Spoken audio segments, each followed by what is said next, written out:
They say a picture is worth 1,000 words. In my case, it was worth watching my mother's face turn from smug superiority to shocked disbelief. Let me tell you how I went from being the unsuccessful daughter to the owner of the most exclusive photography studio in Beverly Hills. I'm Sophie Martinez, and I've always seen the world through a different lens, literally. While my siblings chased traditional careers in law and medicine, I fell in love with photography at age 12 when my grandfather gave me his old Nikon camera. Art won't pay the bills, my mother, Elena Martinez, would say dismissively. Look at your sister Maria, already a junior partner at her law firm, and your brother Carlos is finishing his residency. That's real success. But I saw something they didn't. In a world of Instagram and personal branding, professional photography was becoming more valuable than ever. While I got my business degree to appease my parents, I spent every spare moment learning photography, building a portfolio, and studying the business side of the industry. Mom's disapproval grew with each passing year. When I turned down a corporate job offer to work as an assistant at a small photography studio, she nearly had a heart attack. Minimum wage? After we paid for your business degree? She paced our living room, alternating between Spanish and English in her fury. Que vergüenza, what a shame. What my family didn't know was that I had a plan. That small studio, Jensen Photography, was actually one of the most respected names in the industry. Its owner, Thomas Jensen, was looking to retire and had been quietly searching for a successor. I worked 18-hour days, learning everything I could: studio management, client relations, lighting techniques, marketing. I absorbed it all. My savings account stayed empty as I invested every penny in equipment and training. 3 years passed. Maria got married in a lavish ceremony that nearly bankrupted our parents, but they considered it worth it for their successful daughter. Carlos finished his residency and joined a prestigious medical practice. Meanwhile, I was still just a photographer. Then came the moment that changed everything. Thomas called me into his office one Friday evening. Sophie, he said, sliding a folder across his desk, I'm retiring next month. I want you to take over the studio. My heart stopped. Mr. Jensen, I can't afford to buy you out. He smiled. Read the folder.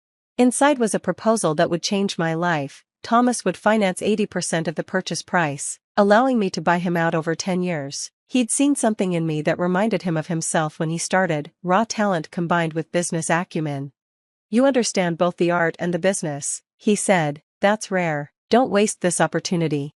I signed the papers that night.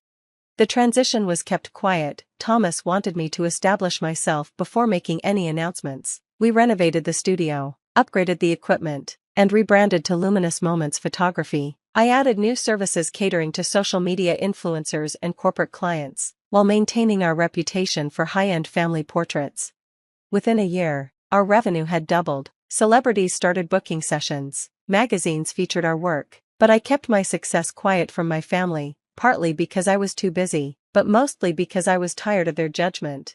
Then came the annual Martinez family reunion. Mom had been planning it for months, determined to showcase her successful children to our extended family. We're doing professional family photos, she announced in our family group chat, at the best studio in Beverly Hills, Luminous Moments. Very exclusive, very expensive. Maria's law firm uses them for their corporate headshots. My heart skipped a beat as I read the message. Everyone needs to contribute $500 for the session, Mom continued, except Sophie. Of course, this photo shoot is for successful family members only. Maria chimed in, sorry sis, but Mom's right. This is a premium studio. The photographer charges thousands per session. Maybe next year when your career improves.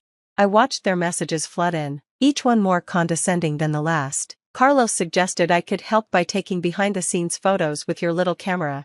The day of the photo shoot arrived. I watched through the security cameras as my family pulled up in their luxury cars, dressed to impress. Mom led the group, wearing her finest designer outfit, ready to orchestrate her perfect family portrait. They walked into the reception area, where my senior staff greeted them professionally, not letting on that they knew exactly who these people were.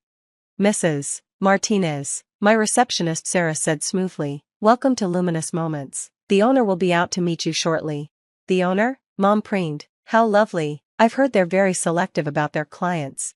Oh yes, Sarah replied, fighting back a smile. Very selective indeed. My family settled into the luxury waiting area, admiring the stunning portraits on display, all my work, though they didn't know it yet. Look at these photos. Maria gushed. Sophie could never produce work at this level. That was my cue. I stepped out of my office, wearing my usual professional attire, a sleek black suit that Mom had once criticized as too expensive for a struggling photographer. The look on their faces was priceless. "Welcome to Luminous Moments," I said calmly. "I'm Sophie Martinez, owner and head photographer." Mom's jaw dropped. Maria's designer handbag slipped from her fingers. Carlos actually took a step backward. This is impossible," Mom stammered. You're just a photographer?" I finished for her. "Yes, I am. I'm also the owner of the best studio in Beverly Hills, your words, I believe." I gestured to the wall behind them, where my name was elegantly displayed in gold letters, Sophie Martinez, owner head photographer. But how? Maria found her voice. "This place is worth millions. 3.5 million, to be exact," I said. "And yes, I own it, all of it. Those premium rates you mentioned, they go straight to my company's bottom line. That very exclusive reputation, I built that." Dad, who had been quiet until now, stepped forward. "Mija, why didn't you tell us? Would you have believed me?" I asked quietly. "When have any of you ever taken my career seriously?" The silence was deafening. "Now," I continued, "all business. You've booked a family portrait session. The rate is $5,000, not $500. Someone must have misread the zeros. Shall we proceed, or would you prefer to cancel?" Mom's face fluctuated between embarrassment and anger. $5,000? That's the standard rate for our celebrity clients, I finished. Though for family, I suppose I could offer a discount. I paused. "Oh wait, this photo shoot is for successful family members only, isn't it?" Maria had the grace to look ashamed. Carlos studied his expensive shoes. Mom opened and closed her mouth several times, but no words came out. I let them stew for a moment before speaking again. "The session is on the house. Consider it my contribution to the family reunion. But first, we're going to have a conversation about respect, success, and the different forms it takes." For the next hour, I showed them around my studio, the state-of-the-art equipment, the celebrity client list, the magazine features, all of it. With each revelation, their perception of their struggling daughter crumbled further. "Those wedding photos in Vogue last month?" I said, pointing to a magazine cover. "Mine. The corporate campaign that won Maria's law firm a marketing award? My work. That medical journal cover you're so proud of. Carlos, I shot it." "Why didn't you ever say anything?" Mom whispered.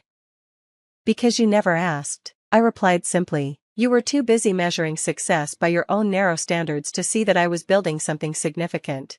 The photo shoot that followed was interesting. For the first time, my family sat under my lights, followed my direction, and saw me in my element. I captured every moment, including their lingering discomfort at our reversed positions. When I showed them the final images, even Mom had to admit they were extraordinary. "You've captured everyone's best angles," she said, studying the photos, "even mine, and I hate how I look in pictures." "That's because I see people as they are, not as others expect them to be," I replied. "It's what makes me good at my job, the one you thought was beneath me." The photos were perfect. Of course, I'm nothing if not professional, but I also took one extra shot, catching their expressions when they first realized who owned the studio. That one's framed in my private office, labeled the day they finally saw me. In the weeks that followed, my family's attitude underwent a dramatic shift. Suddenly, my opinion was sought on everything from investment decisions to career moves. Maria hired me for her law firm's entire marketing campaign. Carlos asked me to teach him photography as a hobby. And Mom? She did what Latin mothers do best. She completely reversed her position and began bragging about me to everyone who would listen. "My daughter Sophie? She owns Luminous Moments, you know, the famous photography studio. So talented, so successful. She gets it from me, of course." I let her take credit. Success, I've learned, is sweeter when you can share it, even with those who doubted you. Last month, I opened our second location in New York. The invitation-only launch party was covered by major media outlets. My family attended, properly invited this time, and I watched with amusement as Mom worked the room, telling everyone within earshot about her entrepreneurial daughter who built an empire from her passion. Maria pulled me aside during the party. "I'm sorry," she said quietly, "for all the times I made you feel less than. You're not just successful, you're extraordinary." Carlos joined us, adding his own apology. "Remember when I said you should take behind-the-scenes photos? Now my colleagues are begging me to get them appointments with you." I hugged them both. Success isn't about the money or the prestige, I said. It's about being true to yourself and your vision. Everything else follows. Dad found me later, tears in his eyes. Your grandfather would be so proud, he said, touching the vintage Nikon I keep displayed in my office. He always said you saw the world differently. We should have seen it too. The studio continues to thrive. We now have a 6-month waiting list for portrait sessions, and our corporate clients include some of the biggest names in business. I've started a mentorship program for young photographers, teaching them both the artistic and business sides of the industry. Mom still introduces me as her famous photographer daughter, but now there's real pride in her voice, not just social climbing. She's even started taking smartphone photography classes, sending me her attempts at artistic shots with endearing enthusiasm. Last week, we did another family portrait session. This time, everyone helped with the $5,000 fee, even though I offered to comp it again. We need to show we value your work, Mom insisted. As I set up the lights and positioned my family, I thought about that day when they first walked into my studio, unaware that the struggling daughter they'd excluded had built the very success they wanted to borrow. Everyone say success, I called out from behind the camera. They laughed, and in that moment, I captured something more valuable than any portrait, the image of a family who had learned that success comes in many forms, and sometimes the best picture is the one that makes you see things differently. The photo from that session hangs in our family home now, right next to my grandfather's old Nikon. Under it, Mom placed a small plaque that reads, "Sometimes the clearest vision comes through a lens others overlooked." I'm still just a photographer, but now they understand, that's exactly what I was meant to be.